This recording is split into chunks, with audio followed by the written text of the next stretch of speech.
many of your viewers are freelancers. Many of them are looking for work. Many of them are stressed about not having work.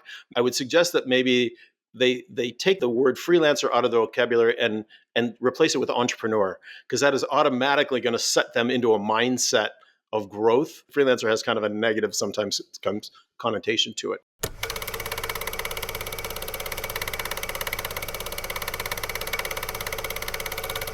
UNCOOL is produced by Creatives at Work and Story Machine.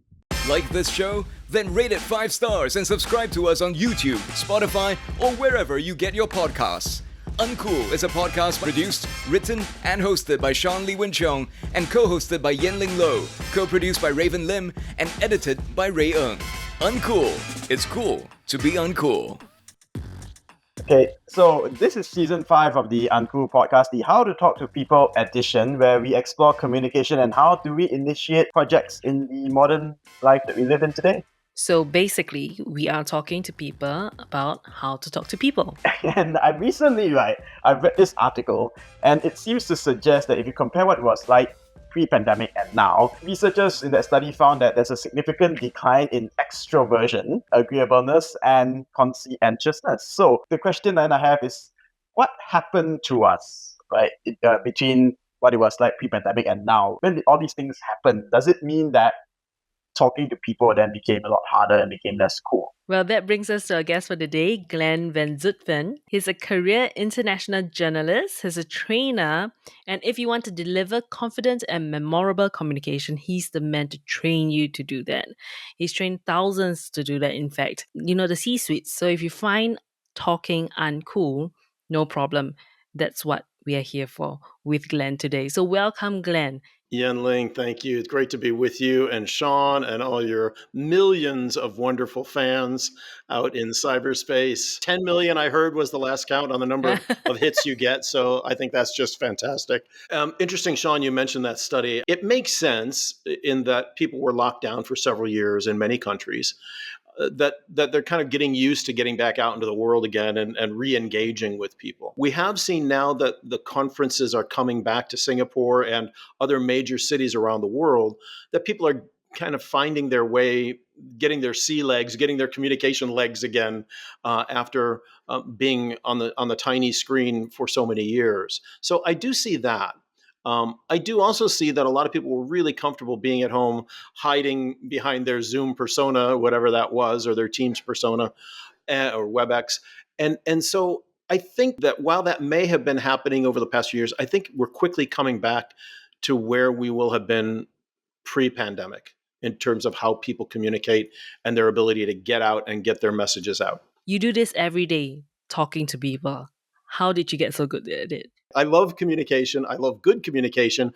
I get absolutely frustrated when I'm watching TV or at a conference and I hear bad communication. I'm the grumpy old guy that sits and yells at the television set, when the news is on. I'm that guy, unfortunately. And I do it at conferences. My wife is always nudging me on the side, just, be quiet and all that. But here's the thing. I spent about 30 years as an international journalist. And in the past 15 years or so, I've been doing communication, media training, and coaching for multinationals mostly, but also I do some for SMEs and for NGOs to help them make sure that they are confident, credible, and clear in the messages they have to give, in the comments they have to give, whether it's for the media or at conferences. We help them with their TED Talks, internal staff meetings, town hall meetings, whatever it is they need to discuss, even with clients. We help them figure out how to be strategic. And let me just start with one overriding thought, and that is a lot of people are good talkers. And you guys are, I am, a lot of our executive friends, a lot of your people that are watching today, you're all good talkers. You know how to talk. You know how to have a conversation. But in the year 2023, it's not enough just to be a good talker. You have to be a strategic talker. If you want to get your messages across, if you want to excel and be remembered, there has to be some planning. There has to be some strategic thinking behind in how you present your ideas, whatever they may be. Yeah, just getting used to being in front of people again, right? What you mentioned. Yeah, absolutely. And, one other thing comes to mind, which is when you think about you and your listeners and viewers think about all of the different channels that they're communicating on and being communicated to on. So everyone's on a bunch of different social media channels, right? Whatever is useful for you, Slack or Discord or Zoom or WhatsApp or what X or whatever. We're all on these channels all the time. And so many messages are coming at us, being thrown at us all day long and all night long. And we are also putting those messages out there too through our channels. The challenge is when you communicate to be the one who gets remembered. This goes back to that strategy thing that I mentioned a minute ago.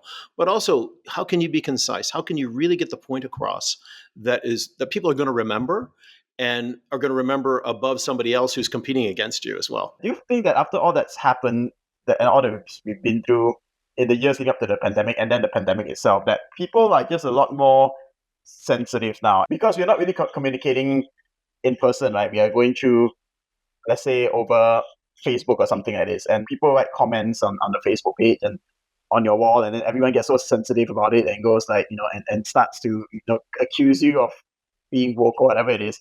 And do you find that there's a lot more, like, people are a lot more sensitive to the messages being communicated to them in recent times? People have always been tuned in to who's being authentic, who's just putting on something, who's trying to be somebody they're not, who's trying to affect a persona, whatever you want to call it. We have that sort of innate sense, call it a sniff factor, right? It doesn't smell right to us. And that goes, it's sixth sense, right? And that happens whether or not we're in person with somebody. We just meet them at a bar, a party, a club, a business opportunity. You have a sense of, I'm not sure about this person, or, oh, I really vibe with this person. They are great. I really trust them. And so I think we've always had that. Is it changed because of the different channels we're on? I think people are tired of being thrown all kinds of stuff at them, and I think they're getting more selective. And so from that perspective, I agree with you. I think people are being a little bit more choosy about what they tend to listen to, watch, believe in, contribute to. Just myself, for example. So I'm on LinkedIn a lot because LinkedIn and Instagram, WhatsApp, obviously, with a lot of different things I do. But I gave up Facebook quite a while ago. I still have my account, but I never post. And I haven't purposefully posted on Twitter/X for, I would say, a couple of years. Now, on my LinkedIn posts, you can do the little tab that automatically posts it to X, which is what I do. But I literally have not gotten on my X profile and looked at my stream for a long time because I just lost faith and confidence in the value of it for me, right? And I think many people are at that stage where they're tired of the noise, they're tired of the BS, right? They want to get back to people that are important to them, whether it's business or personal or whatever. And they want to have meaningful dialogue and meaningful connections. And fortunately, if there's Blue Sky, there's all kinds of new Mastodon, there's all kinds of new forums out there that people can do that in different ways than maybe they could 3-4 years ago. So then leads to the point then, given that this is the climate where people are getting a bit choosy and sensitive, how then do you start a conversation then? Because if you're starting from scratch, I've just first met you, and knowing that there's all these barriers, how do you even start a conversation then? What's your objective for communicating is a place I like to start. Many of your viewers are freelancers. Many of them are in the arts. Many of them are looking for work. Many of them are stressed about not having work. Many of them, we all go through all of these things as freelancers. And by the way, I would suggest that maybe they take the word freelancer out of the vocabulary and replace it with entrepreneur, because that is automatically going to set them into a mindset of growth and working towards something as an entrepreneur, even though you may just still be a freelancer, right? The freelancer has kind of a negative sometimes connotation to it. So what is the purpose? Here, we're hoping to give valuable information and insight to your audience and help them to be better communicators. I'm also helping you guys out because you needed a guest for your cast today. And we all know what a challenge and a hassle that can be to book guests week in and week out, I book between 3 and 6 guests for my radio show on Saturday morning on MoneyFM. That was a little plug there, by the way. And so I know what a hassle that can be to get guests. So for your communication with me, that's one thing that helps you. And then we have this other audience, the more important one, which are your fans, right? So how do you start it? It depends on who it is you're talking to and what you want to talk about. I find that the most impactful way to start conversations and talk is just to be honest about it, just to be real. Look, I'm looking for work. I think I'm pretty good at what I do in this field, X, Y, or Z. And if that's something you think you might need for a project you're working on, please reach out to me. Let's have a conversation about it. I'll show you what I think I can do for you. Start like that, right? If it's a work conversation. Yeah, but Glenn, you are, you live in Singapore for quite some time as well. And that doesn't come easy to the Asian culture, right? We are taught not to start conversations. We're taught to just mind your own business. Don't ask anybody unless you are approached to or unless you have no choice. So how would you advise someone to overcome that in the first place? It's a real difficult question, but it's a great question, Yenling. Been here 20 years. My kids were born here. My wife and I are both Americans. We saw firsthand what that dynamic looks like in Singapore, but also I would say in Malaysia as well, also in China, also in Hong Kong, in the local systems throughout many parts of Asia. It's a fairly similar contract that teachers and students have, which is teacher talks and tells you what to learn, students be quiet and sit and say yes, and then regurgitate back what the teacher wants. I'm oversimplifying, and we know that the MOE here is trying to change that. We know that certain schools are really trying to change and become more interactive. Like, I don't need to tell you this. You guys know this already. And so this leads to your question, which is, there's muscle memory there about how you should communicate or not communicate that is so powerful, so strong, which quite honestly is a reason I have a business today for executives who are trying to break out of that. And I am so excited to tell you that we are able to actually do that and help them change in a positive way to become authentic and impactful communicators. And this isn't about becoming like a clone of somebody from the West or, from the US or from the UK or me or anybody else. I don't want to teach anybody to be me, because that never works. I want to take the skills that you have as a trainee, coachee, whatever, and I want to elevate them so that when you get into a communication moment, whatever that is, with your clients, with your staff, in front of 1,000 people at Marina Bay Sands at a conference, that your natural abilities come out in an authentic way and are boosted by the coaching work we do. So it is absolutely super hard to get these rhythms, these patterns going, but it is absolutely possible. But I'm sure, since you mentioned a client, for example, you mentioned that, and surely a client would have had, let's say, many conversations a day, because they speak to many people that are coming to them to, pitch or to discuss, or many creatives go to them and go like, hey, this is what I can do for you, and so on. So the question then is, since they're going to be receiving so many or having so many conversations about probably the same topic, how then can you make your conversation memorable conversation, or and be different from everybody else? Two things. First of all, when we communicate, there are two basic elements to our communication. One is the verbal content, the things you're talking about, the topics we're talking about today. Number two is the nonverbal cues you give. So your eye contact, your body language, your hand motion, if you're walking, how you use a stage physically, those types of elements. So, what you say and then kind of how you communicate it. We have our executives think about those two things first. Then immediately right after that, the next thing all of us need to think about is, who are we talking to? But today I'm talking to you guys. Are you guys millennials? You're millennials, aren't you? Or Gen Y? You're Gen Y probably. X. Maybe X. Are you Gen X? Okay. Yeah. Okay, cool. All right. So you got probably watching here today, right? Gen X, Gen Y, and maybe Gen Z. in the room today. So welcome to everybody. So my conversation with you guys is going to be slightly different because generationally, I can talk about different modes of communication like Slack and Discord when I can't say that to my boomer friends, right? Because they're like, huh? What's Discord? Right? Meanwhile, so you get it, right? Like we have to adjust for our audience. That has to actually be the first thing we think about. We know we want to talk about topic X. Today we want to talk about topic, communication. So how does that relate to you guys and your friends and your fans and people that are in a generation that is very different from, quite frankly, my generation? I'm turning 60 this year, right? End of the year. Wow, So you don't I'm look the it, I have to last year say, of the baby Glenn. boom, right? 1963, 1964, depending on how you look at it. So I'm old as dirt, right?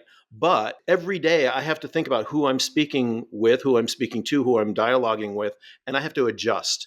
If I want it to be impactful with them, which I do, I want your audience to get something out of this.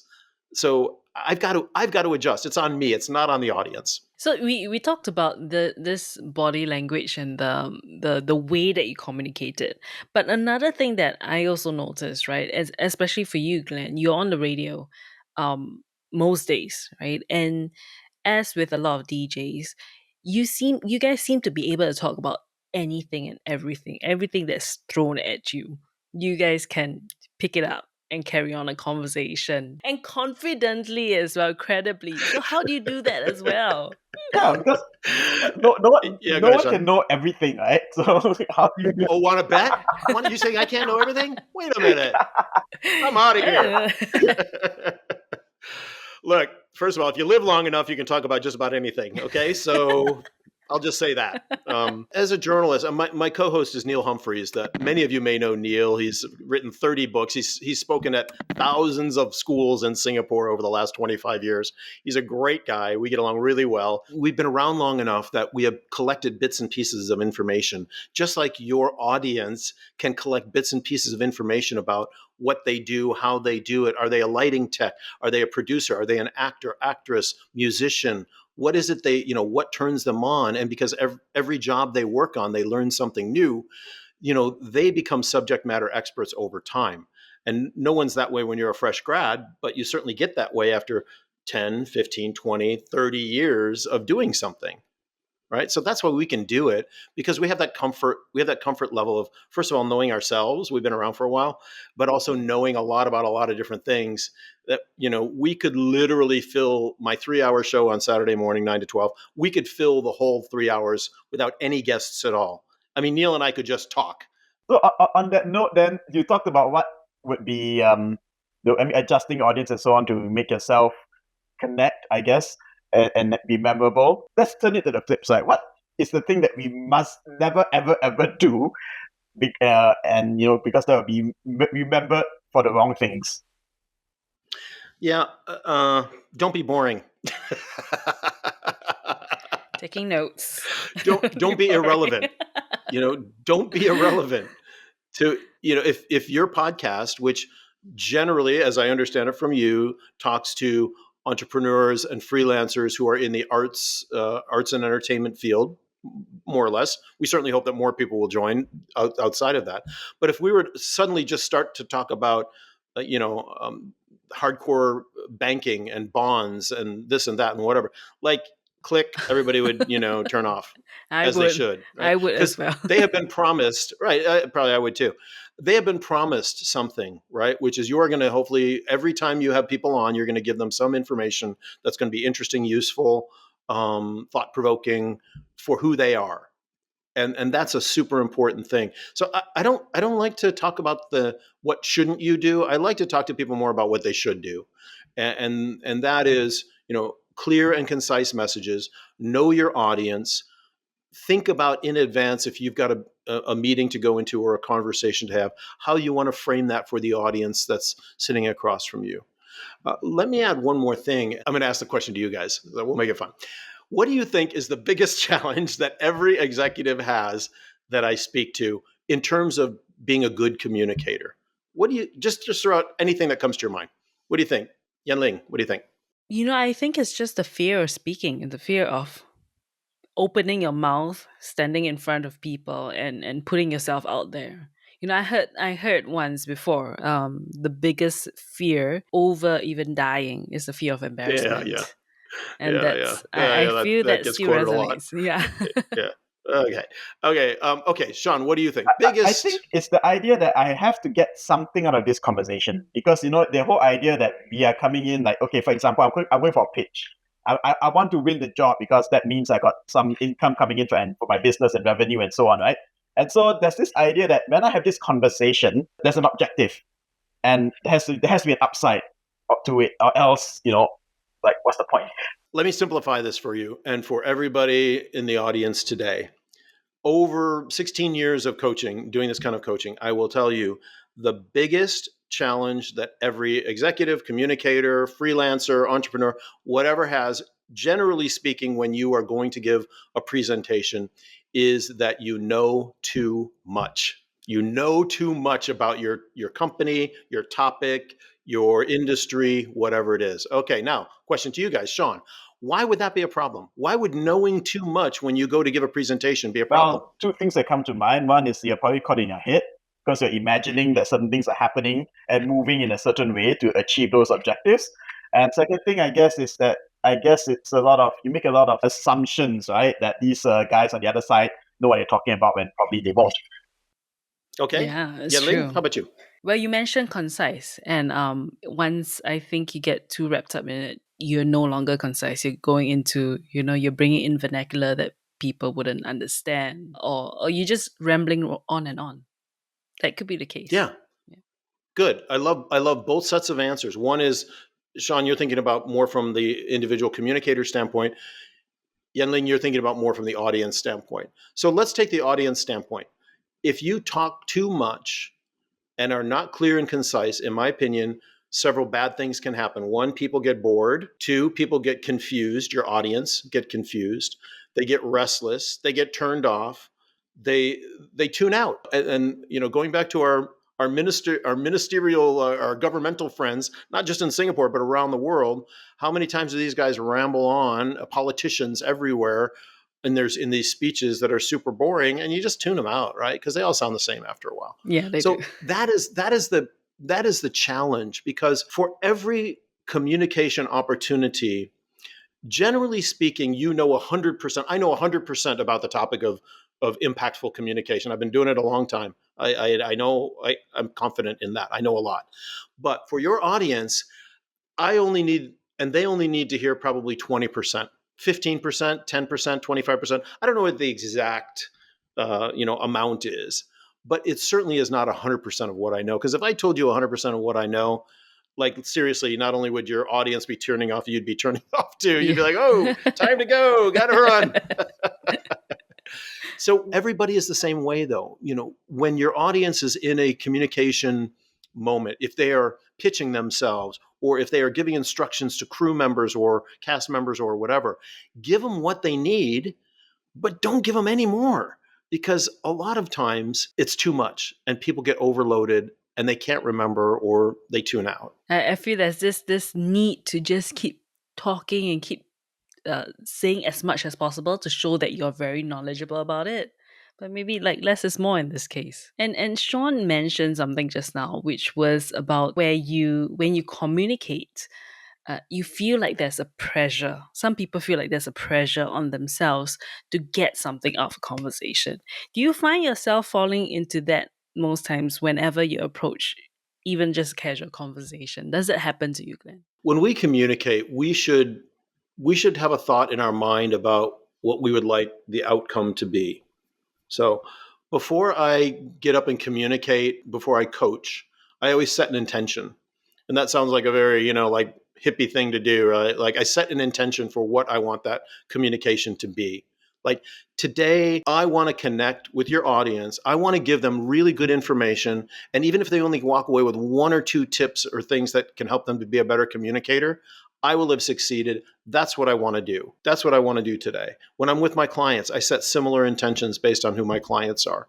So it's okay as a communicator to say, okay, I'm going to go into this. I want to be of value to the audience that I'm speaking to, or I really want to nail this pitch so I can get the job, so I can pay my rent this month. Like, because that's really important. I want to eat and I want to have a place to sleep. whatever your intention is, be clear to yourself about what that is. Now, in certain circumstances, it's okay to express that to your audience as well. Sometimes you might not want to express it to your audience, but we should always be clear what it is we want to do in that moment. And then what is the result that you want from the audience? So to entertain them, in this communication, to inform them, to persuade them. There's a few basic things that we always do when we communicate, right? And those are three of them. So, win them over to your side. What is it? So be thoughtful about that.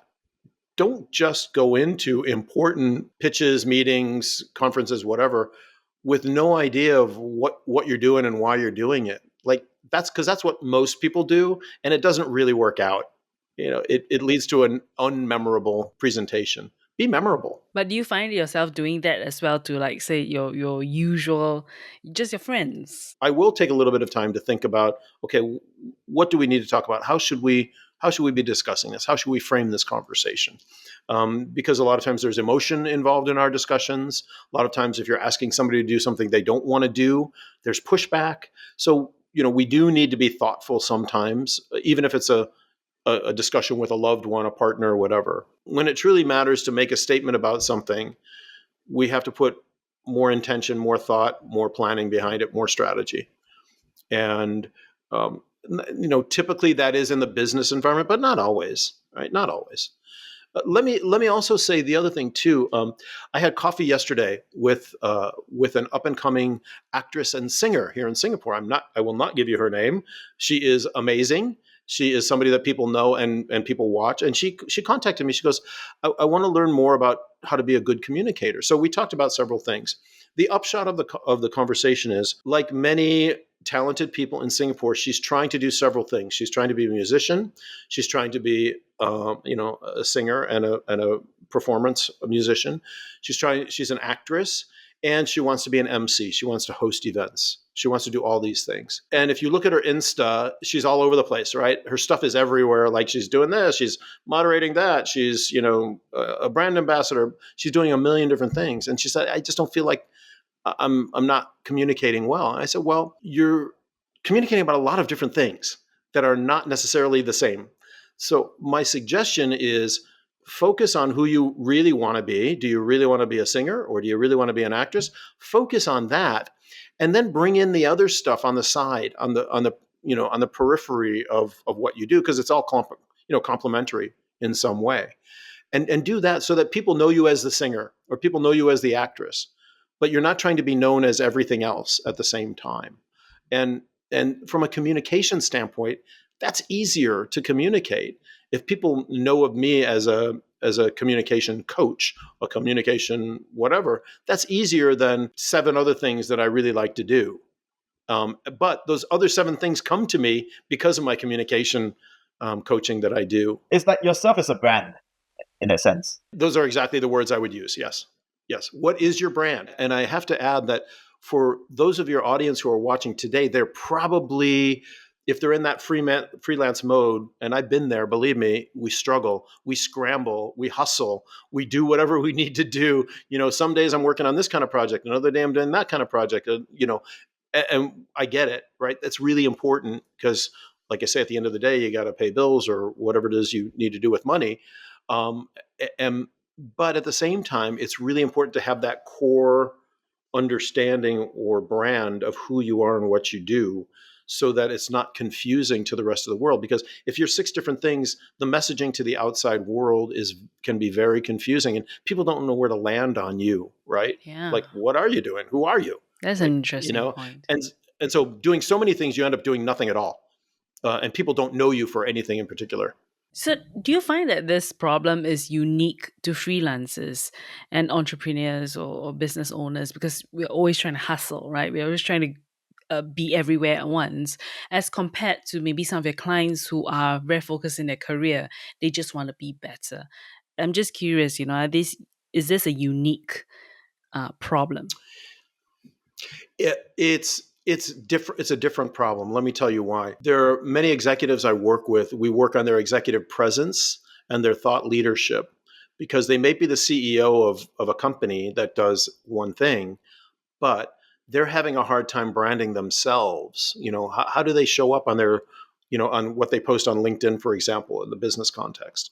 Where are they showing up? Or do they show up at all? And many of them don't show up at all, right? And then you take the opposite side of that, which is the 25-year-old freelancer in the entertainment industry who's a gaffer, who's a lighting person, who's a runner, who's all kinds of different things, because whatever comes up, they're going to take that job to make their, $100 a day or $200 a day, there, right? yeah. We've all been there, and there's nothing wrong with that. But they both need to achieve the same thing, which is to be known for something and to be known for excellence in something, because that's how the rest of the jobs are going to come, or the thought leadership or the executive presence is going to come when people know you for something. So it's not easy. And, maybe it's a process of, especially if you're young, if you've just graduated, it's a tough job market. That might take you 5 or 6 years of hustle of a lot of different things to finally get to that one place, that thing that you really like to do, or that thing that you're known for doing well. Could take a while, but people should think of themselves as entrepreneurs, not just freelancers, right? Because when you're in the entrepreneur mindset, you're thinking more toward growth, more toward building something, a business, a brand, a personal business, a personal brand, for example. And I think that's a much more powerful personal journey to take than just saying, I'm a freelancer. So besides thinking of ourselves as an entrepreneur, what are the kind of other actionable tips you should be taking then to get to their point? Because, you're saying that we should start changing our mindset, start thinking of ourselves not as freelancers, but as entrepreneurs.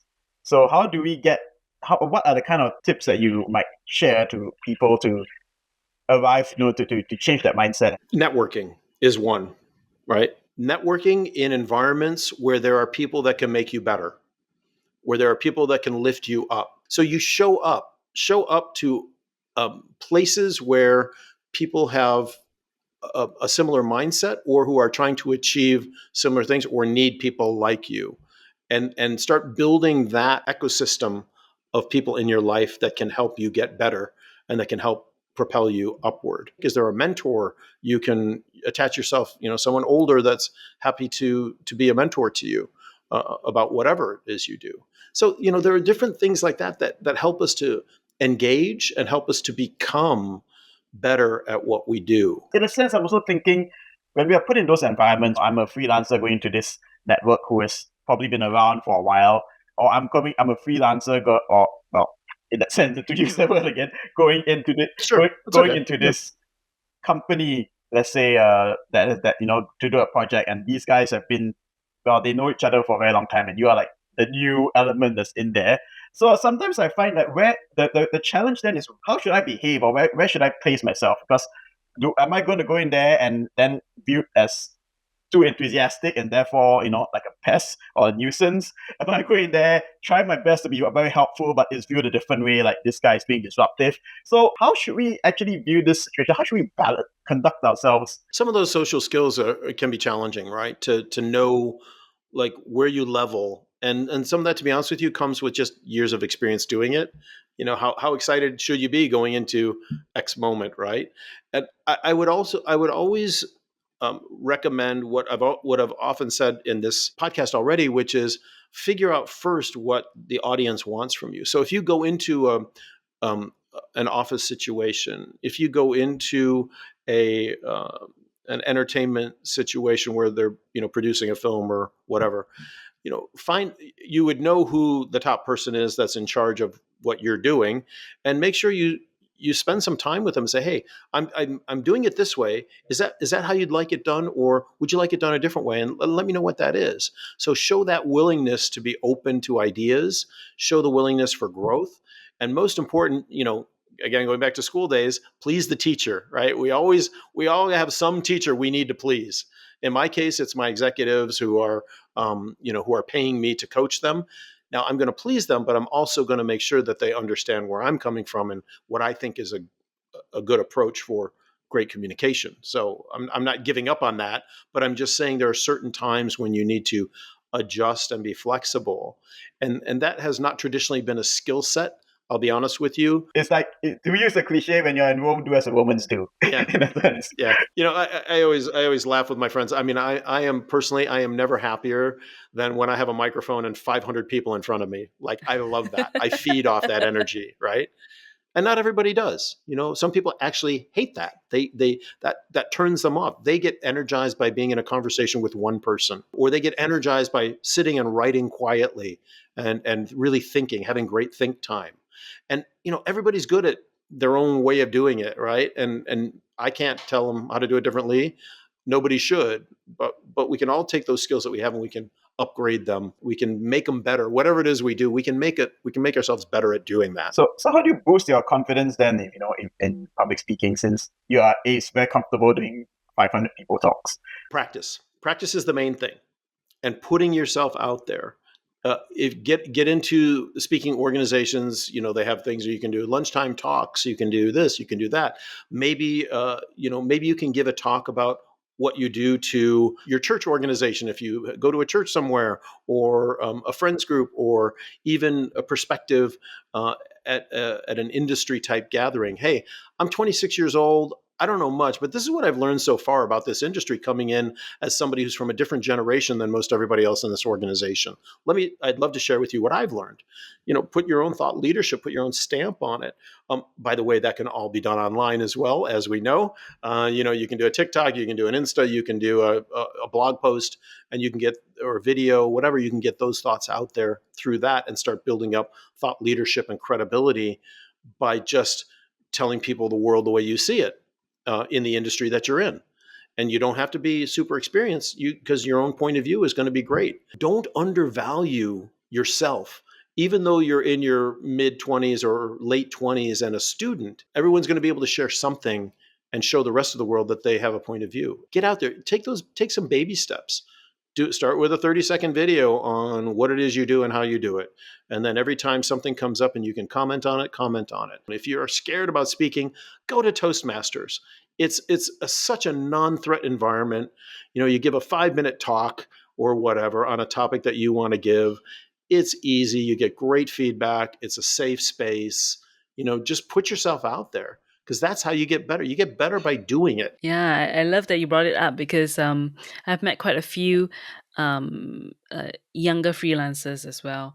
And now I'm at an age where I can say they're actually younger ones who we can impart some knowledge to. But it's always so, is that first step that is the most terrifying. And that's the one that's always holding that person back. But once go you with a get friend, past right? it, Go with a friend if you need to. I'm still the person who will go to a party or a networking event and so on, and just wait in the corner and be very happy just really doing my own thing or reading my own thing, rather than going up to someone and go, hey. So maybe you need to go for one of Glenn's courses. Very hard to break out of that. Yeah.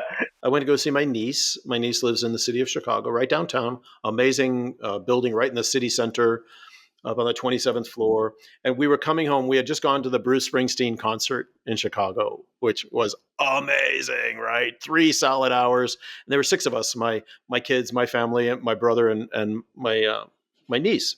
And so we get into the lift. It had been a long day. We came home and we get in the lift, and 4 other people get in the lift with us. And it's people her age that just so happen to live on her floor, and they've all got bags of Taco Bell. Now, Taco Bell is a fast food taco place in the US that typically after a night of partying, you go to Taco Bell and you get your munchie on right after that. And so it was pretty clear they'd been out and had a good time. And so they all got in. I'm like, oh, the tagline is make a run for the border, right? This Mexican border for Taco Bell. So I'm like, hey, you guys made a run for the border tonight, huh? And of course my kids and my niece are like, oh God, don't say anymore. Just be quiet. Don't say anything to them. So I was just having a good time with them, right? I was commenting on the food they had, and, everybody was in a good mood. Everybody was talkative. So I was just kind of, shooting the breeze with them a little bit, not forcing it, not being over the top. Although my kids might say I was over the top. But okay, so then they got off the lift, right? My niece lived to the right, they lived to the left, and didn't see him again.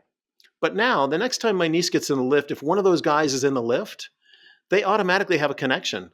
Like, hey, who was that crazy guy that was talking to us on the lift? Oh, that was my uncle. Sorry about that. Whatever. Or, she could say, hey, how was your party the other night? Did you guys end up having a good time? After you came back, looked like you guys were having a great time. Just a simple thing, right? It's connections, and those little communication connections, simple. Like, it's as simple as saying hello in the lift to people because you never know when you're going to run into that person again, right? And Especially if you're in the same or if you, apartment building and going in and live yeah, together.